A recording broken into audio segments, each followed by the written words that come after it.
ভয়ের আড্ডা।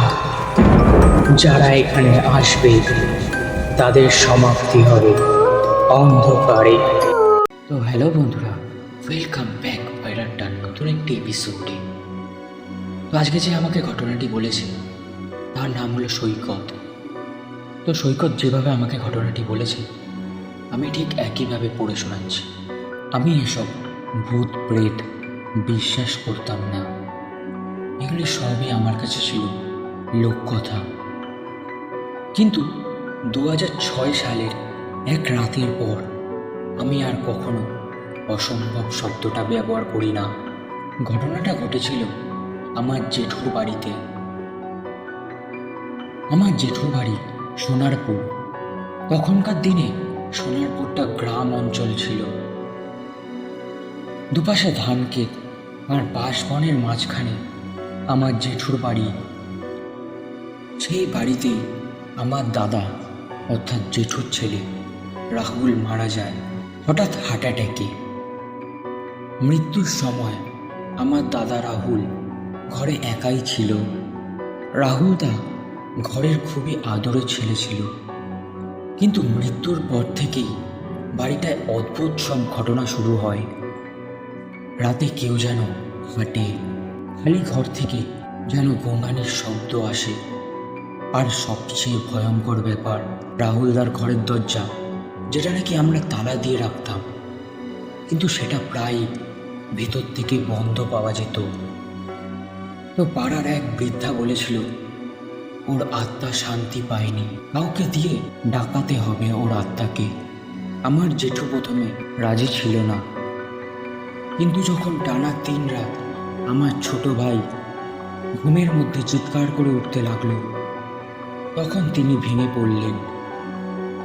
একজন লোককে আনা হলো।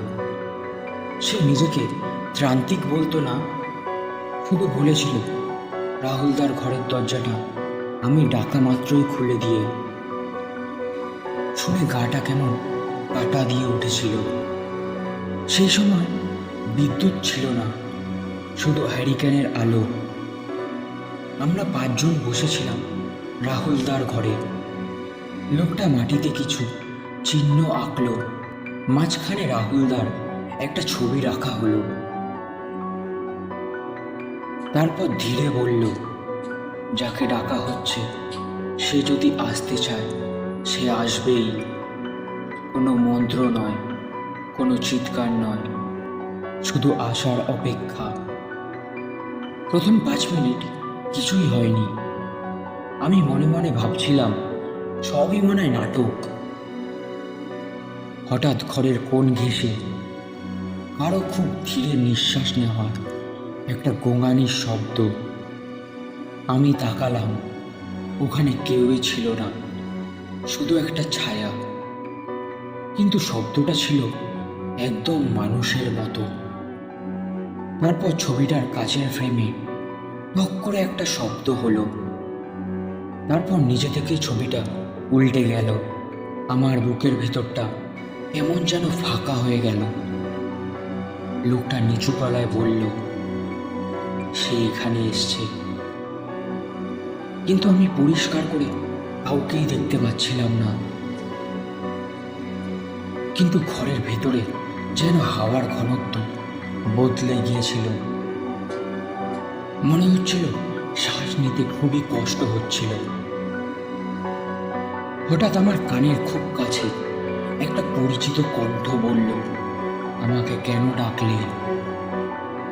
পুরো একদম রাহুলদার গলা, একদম হুবহু। আমি চিৎকার করতে চেয়েছিলাম, কিন্তু গলা দিয়ে কোনো শব্দ বেরোলো না।